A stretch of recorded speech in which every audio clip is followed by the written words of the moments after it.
And there we go. All right, what questions do you all have? It can be over the last 2 lessons. It doesn't have to be anything necessarily off the latest lesson. You could glance and say, this problem looks a little tricky. How would you get it started? So just whatever you guys got. I think I'm doing okay at the moment. Sorry? I'm doing okay at the moment. Okay, Ember? For number 16C, it says state an appropriate conclusion. Would that be we are 95% confident, blah, blah, blah, blah? Hang on. Okay. Yes. Okay. The conclusions will start to get into rejecting the null and failing to reject the null. That's why I had the glance. I did a good job separating the 2 lessons, but sometimes things overlap a little bit, and I wanted to make sure that we weren't deciding to reject or fail to reject. So yes, you're 95% confident, and then this is this much higher or lower than the other group. Okay. What else? Have you had a chance, Ember or Brandon, to look at starting at number 18? Not really. No, I finished 16 last night. Okay. And then I kind of put it down. Would you guys like to try one just to see what kind of it looks like? Yeah, I'll go get my book. Okay. Are you down, Ember? Maybe like 18 or Yeah. something? Okay. Just while I have you guys on here, let's just make sure we feel confident with moving forward. Yeah. Okay, let me share. Where's my share button?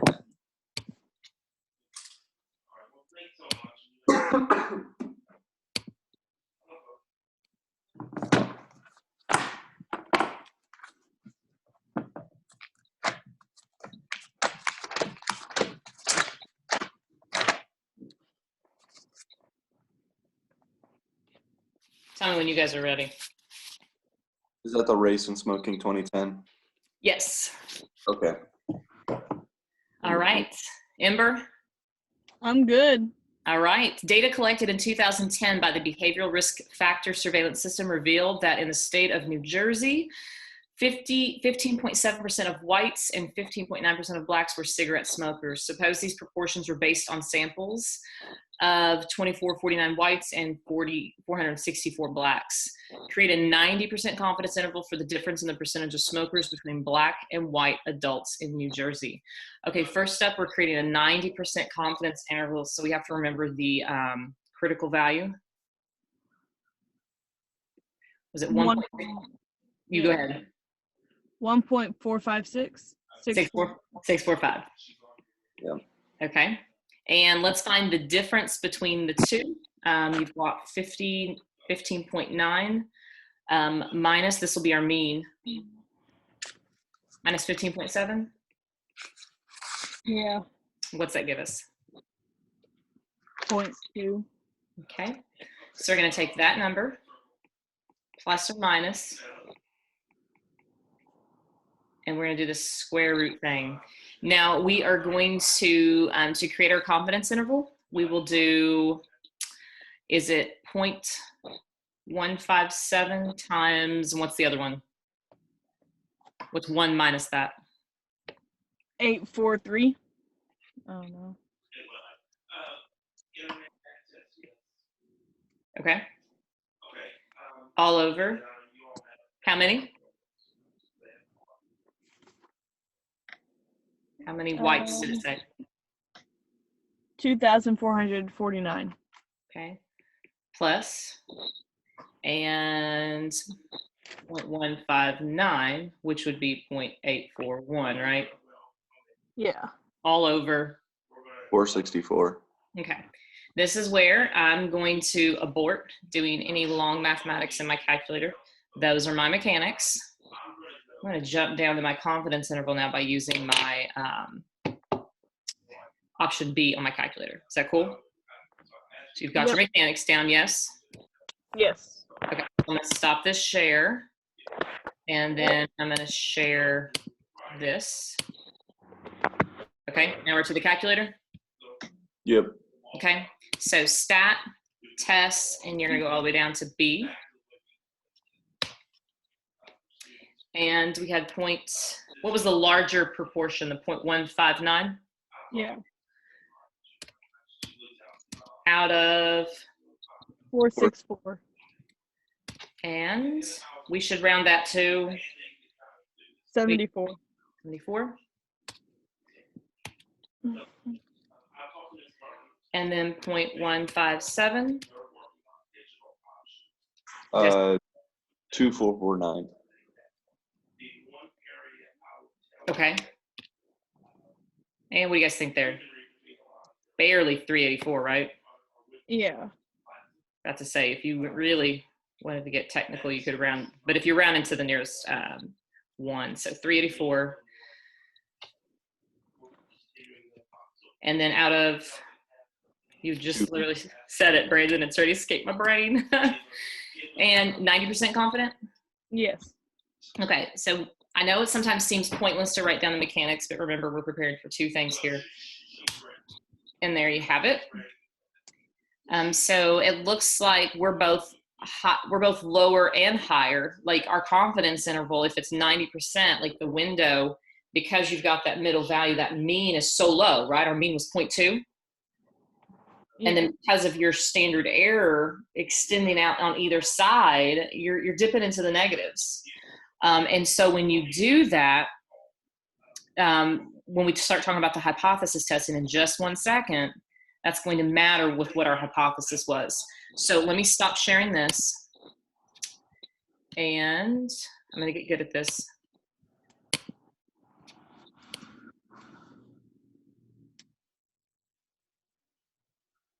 Okay, we back there? Yep. Okay, so that was my confidence interval. And the next question says, does this survey indicate a race-based difference in smoking among New Jersey adults? Explain using your confidence interval to test an appropriate hypothesis. Do you think, and let me show you what the appropriate hypothesis would be if you guys want to jot this down, because this will help you with future problems. I don't know that it specifically asked you to write this down, but we're going to. So our H naught would be that, and we're going to define each of these. That's that there's no difference. That's the hypothesis we wrote in our notes yesterday that says there's no difference. You take P1, you subtract P2, and you're always going to get a 0. So we have to define what is P1 and P2. Well, P1 is your higher proportion here, and our higher proportion was blacks, correct? And our lower proportion was Whites. whites. Okay. And so our alternative hypothesis would be, the question was very vague, and it said,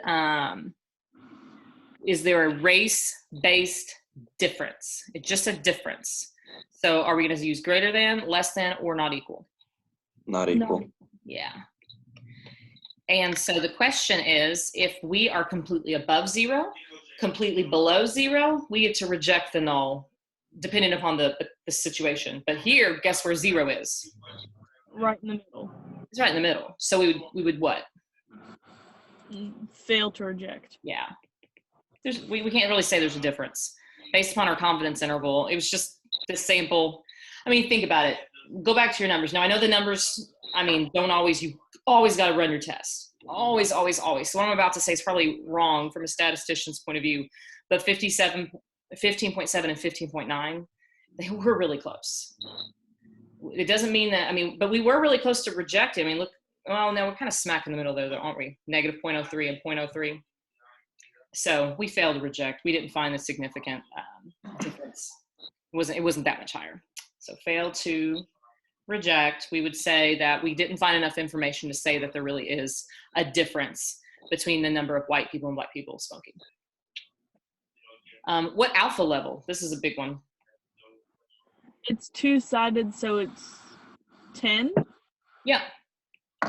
If it's two-sided, so if they say 90% and it's two-sided, it's the rest of it. It's both sides added together. So 90% is in the middle. On either side is 5%, and you're adding both together because you're going to look at both sides. So alpha equals 0.10. If it's one-sided, if you're doing greater than or less than, you will look at each side separately and just count the 1. So like 95% one-sided is 2.5. 90% one-sided is 5. Okay. I'm going to choose another one to go over with you all. I think that would be helpful for everybody. And then if you guys don't have anything else, but if you do, just let me know. But one that I believe will be helpful, I just glanced over these before I joined in with you all, was, let's see, I think it was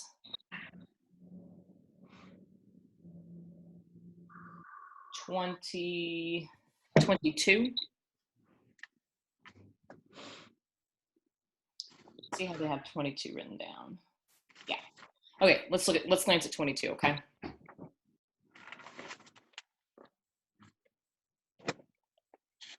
Now 22 is a follow-up for 20, so you guys would have to roll through 20.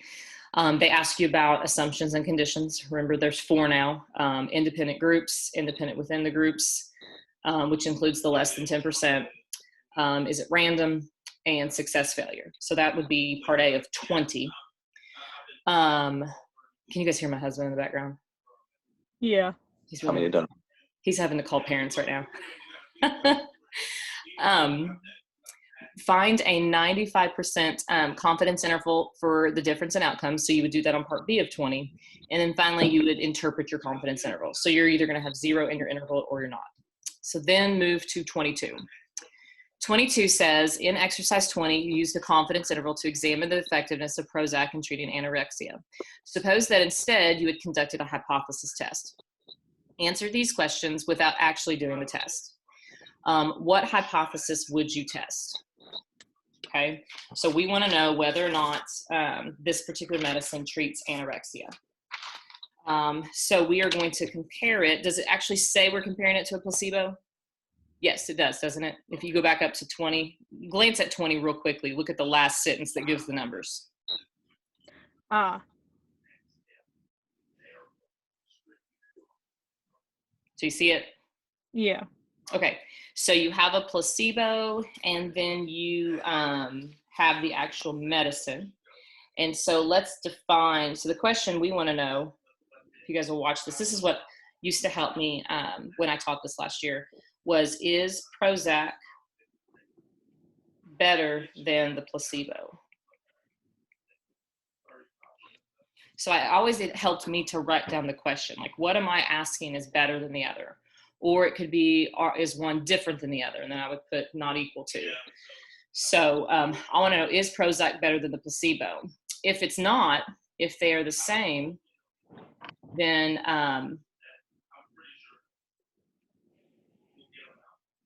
and we're going to call this, since they both start with a P, I don't know, PR for Prozac and PL for placebo. Does that work, guys? Yeah. Okay. So PR for Prozac, PL for placebo. And if there is no difference, they should equal 0, right? They should equal each other. Yes. And if they equal each other, then one minus the other would be 0. And then our alternative would be that the Prozac minus the placebo should be what? Greater than 0. Perfect. I love it. That's it. So that's part A. And then part B, state a conclusion based on the confidence interval. So you guys, that will require you to do number 20. So once you get your confidence interval, your conclusion will be 0's in it, I fail to reject the null, or 0's not in it, it's completely above, right? If it's greater, aren't you going to look for your whole confidence interval to be above? Mm-hmm. And then you would say you reject it. So that's all it's looking for there. So I'll let you guys fill in B after doing 20. Need to do number 20. And you'll do it just like the number 18 I did with you all. Part C, alpha level. We found a 95% confidence interval on number 20. And was this one-sided or two-sided? One-sided. Okay, so what was our alpha level? 2.5. Mm-hmm. Or 0.025. Yeah, and I have on my homework answers 2.5%. So I mean, if you say 2.5, that's fine. Because if you look at it as a percent, then that's exactly what it is. Brandon, are you good there with the alpha level? Yeah. Okay. D, if that conclusion is wrong, what type of error would you have made if your conclusion was wrong? Well, you're not going to know that because you haven't answered B yet, but let's just briefly review errors. If you reject the null, but you shouldn't have, what error would that be? You failed to reject, but you should have. No, if we failed it, but we should not have. Okay. What is that? So we rejected but shouldn't have. Do you remember, Brandon? Should not have. And failed to reject but should. We rejected, but should not have is type 1. Okay. Failed to reject is type 2. Okay. So when you come to a conclusion on any of these problems and you reject, got it? Are you guys focused? If you reject, you always have the potential to make a type 1 error. Okay? Doesn't mean you did, but that's your option. Type 1 is rejecting but doing it incorrectly. Type 2 is when you fail to reject, but you should have. Okay? So if your conclusion on part B is that you failed to reject, then you're going to say you made a type 2 error. So those are the two options. You might want to put that off to the side. So as you go through your homework problems and it says, hey, what type of error could you have made here? Well, if you rejected, you're going to say type 1. If you failed to reject, you're going to say type 2. Okay? Okay. And then finally, it says, what would be the consequences of such an error?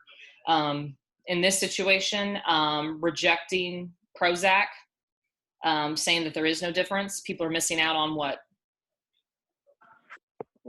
Good medicine. Good medicine. And if you tell them, so that is if you reject it and say, oh, sorry, that is if you fail to reject it and say that there is no difference. If you reject it and say there is a difference, people might waste their money on this medicine, okay? There could be side effects that they have to suffer and they don't even get the help they need for anorexia. So that's context driven there. I was hoping that problem would actually have us testing an interval or testing an actual hypothesis. Do you all want to run through that at least on the calculator? It's up to you. Might as well. Okay. Let's find one.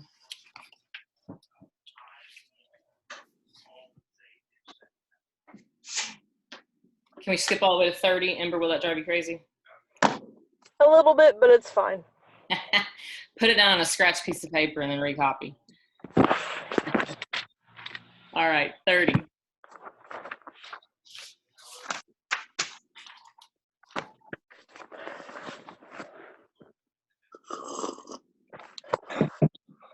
I need coffee. I just had to make one before we started. Oh, the struggle right now. It was midnight and I realized I'd made no Google Forms for today. I was like, oh man. So finally at 1, I stopped Googling. All right, shopping. I said 30, right? Yes. Yep, I have it written down. Duh. Okay. A survey of 430 randomly chosen adults. Yay, we have the word random right out of the gate. Found that 21% of 222 men and 18% of the 208 women had purchased books online. Is there evidence that men are more likely, so right there out of the gate, we are implying men are greater than women at purchasing books online? Test an appropriate hypothesis and state your conclusion in context. Okay, anytime they tell us to test an appropriate hypothesis, you have to just assume you're doing assumptions and conditions. The text said random. We have no reason to believe that these men and women are associated. They didn't say husband and wives, brothers and sisters. So we're going to assume the independent group's assumption is met. Since it was done randomly, we can assume that inside of the groups they're independent, correct? Right. Individual groups. Also within that, we're always talking about, is it independent within the groups and are we at least less than 10% of our overall population? You all assume as much? Yeah. Okay, so 1, 2, 3, And then finally, success failure. We've got 0.21 of 222. Give me a number there.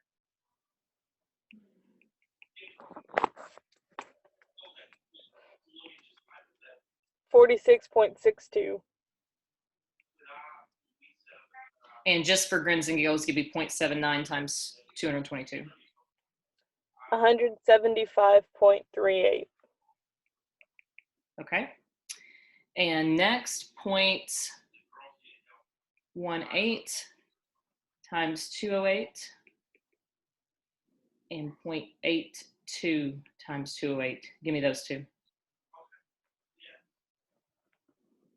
What was that? I believe Ember's phone. Yeah, my phone buzzed. Oh, okay. 2, 2, And what do we get for those? Oh my goodness.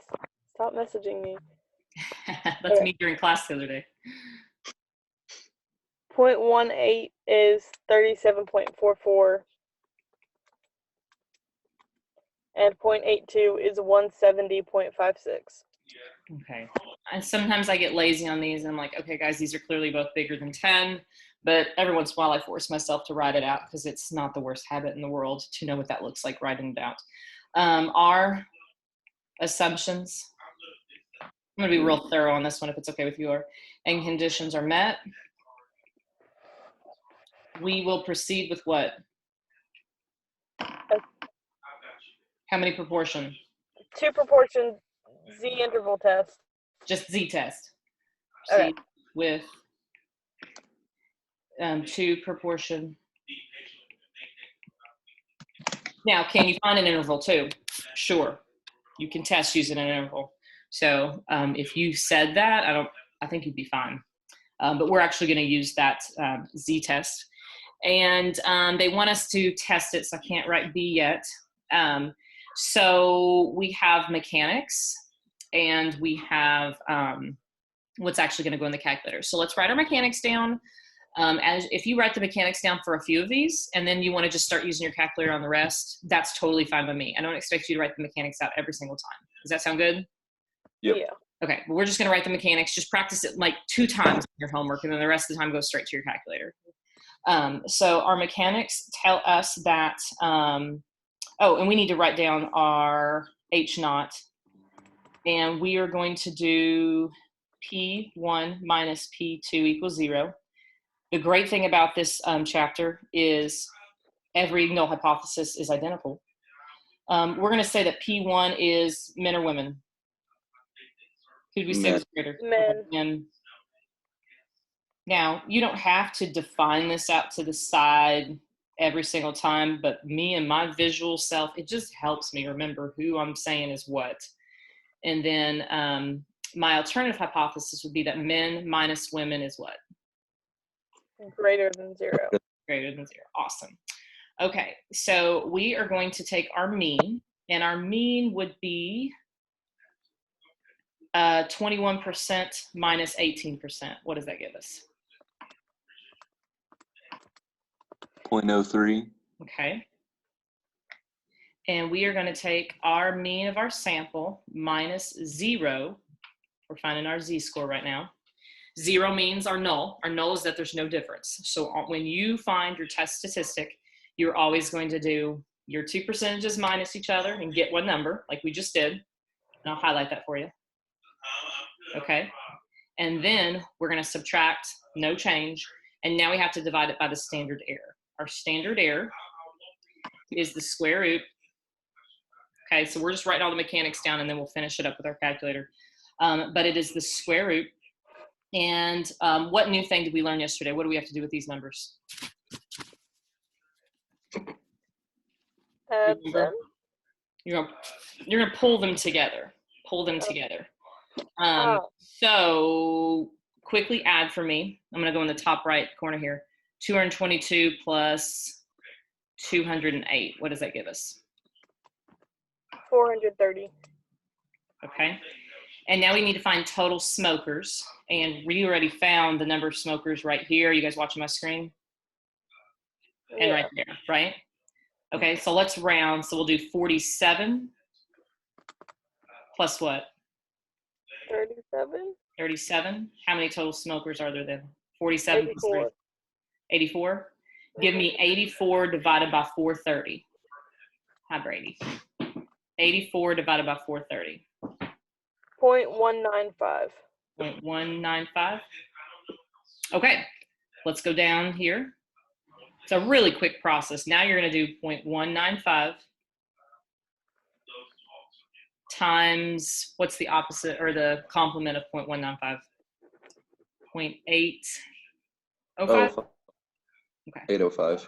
there we go. Over the first amount of smokers. No, we're not smokers. What are we doing? Buying books online? I'm still on the last problem. Hi, baby. I'm getting hugged from behind. How'd you sleep? It's good. He's an early riser, like a 7 a.m. riser, and it's almost 10 a.m.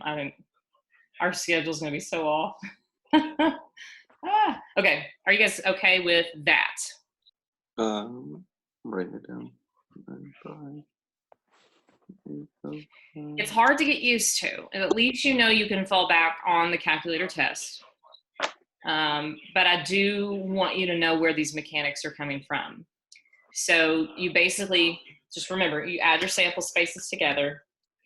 You add your total, whatever you're talking about in the problem together, like total people who purchase online books. So you had to do your 2 percentages. If you do success failure, you automatically do those numbers, as you can see here on the screen. Then you find that overall percentage that's just zoomed in on there, okay? Are we good there? Yes. Then you get to write that number twice over each respective sample size. So your answer to that would go here, and it would produce a test statistic. Let's just run the test. I trust you guys can enter that in your calculator. I trust you can do 0.03 divided by that number. And then once you get that number, you would do lower your z-score and upper 99. Got it? Mm-hmm. Do you want to look at that, or you want to go straight to the test? Straight to the test, I think. Okay. Brandon, you? I'm fine. Okay. So I'm going to stop sharing that, and let's do our test. All right. So stat test, and you're a 2 proportion z-test. And the larger proportion were men. We're trying to show that they are greater. And they were 0.21. Wait, we already know our numbers, right? 47? Yeah. Sweet. That's another thing. Doing success failure, you've already cranked out those numbers, and you don't have to, you can save a little time here. Not that it takes up a lot of time, but it's a little time. And this is 208.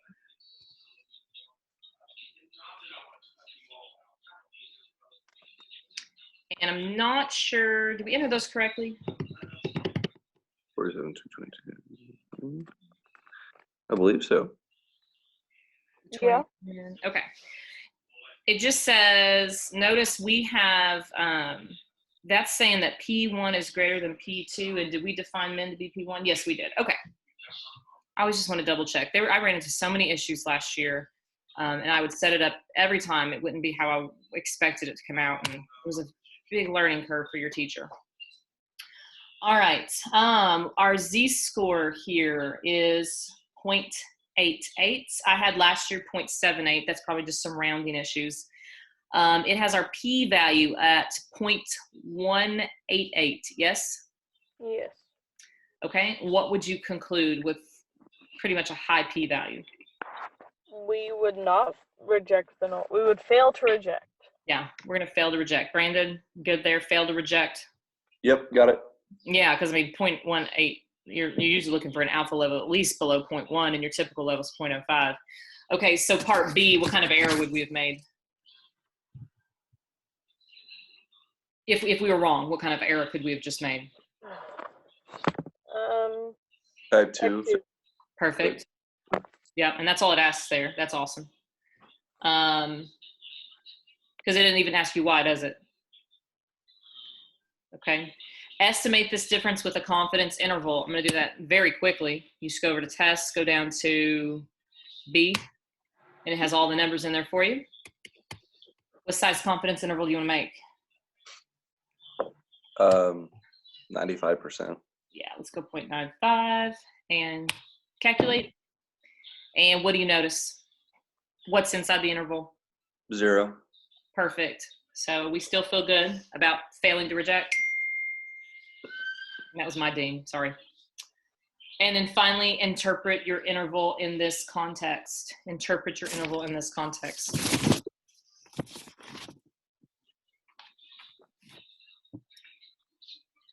We are 95% confident what?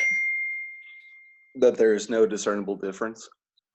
Okay, and if you want to specifically, and you're right, and if we want to specifically talk about this confidence interval, we would say we are 95% confident that the proportion of men who buy books online could be 4 percentage points lower, up to what? 10. I lost where I was reading this. Up to 10 percentage points higher. Okay, see what I'm saying? Like it could be lower or it could be higher. So we really can't come out and say that men are definitely higher. We just don't have enough evidence. All right, anything else? You feel like this is a good jump start to digging through some of these? Yeah. And for real, give me at least 2 problems with mechanics, and then the rest, you saw how quick that test went, didn't you? Yeah. On the calculator. Yeah, these can move pretty quickly once you get to start cranking them out on the test. What takes the lengthier part of time is writing down all those mechanics and understanding how you pull the samples and whatnot. But I at least wanted you guys to see that.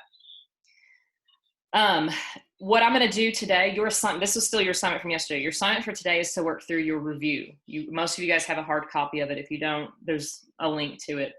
I have not created the Google form for that yet. And then I have not created the video for that yet. Those things I'm going to get out there really soon. It's going to be the first things I get to after this. So be looking for that. And then you've got that 3-day window of when this stuff is due. So hopefully you guys are there. So no new material. You're just going to be working on that review. Okay? Okay. Okay. Be looking just for information coming out at you all. I'm thinking about not even meeting Monday morning and just putting out some videos for you guys. So you can check in with me at any time. Anything else? I DM'd Murphy while I was at work the other day asking about how the AP testing is going to go now if we continue to stay out. And he said that chances are they were going to look at trying to find some technology that'll allow them to host it and to keep track of everyone. Like it's going to have the webcam thing to make sure you're not cheating or anything. It's going to have like the screen, whatever looker thing. But I don't know what's going to happen. That'd be crazy to test from home. Yeah. I mean, and my question would be like, how do they ensure, like, I guess you would get it in the mail and then you have to like physically open it in front of the camera to let them know you hadn't already opened it? Right. Or is It'd it be a process. I can't imagine them doing that. I assume that they would try to just host a small group of people, which I mean, and at the very least, our classes aren't very big. You know, no AP class is going to be more than 30. right? So, I mean, the largest AP class I know of is Murphy's. Mm-hmm. And so if Yeah, he can host a little group, I mean, if we fill up an entire library, you know, that's a good like 8 feet rule or whatever, just to keep everyone happy. I know. And it's not a group larger than 30, so I can't imagine them not allowing us to have some place to test. Right. Okay. Plus, Well, we'll just, as I get information, I'll share with you all. But I've heard what he's heard about the at-home testing. But as far as we know, like they're trying to say we're still moving, though, right? Yeah. I mean, I think they get the importance of it, and this is worldwide. You know, AP testing is huge. So I had a girl come to my class Friday. She just graduated last year. I'm sure you all know her, but she says she's already a junior, and she took so many AP classes. She's like, I'm a junior. Just like this stuff's important for you all. Like this is college credit. You've worked so hard. So either way. Well, I'll keep you all in the loop with whatever I hear. Anything else?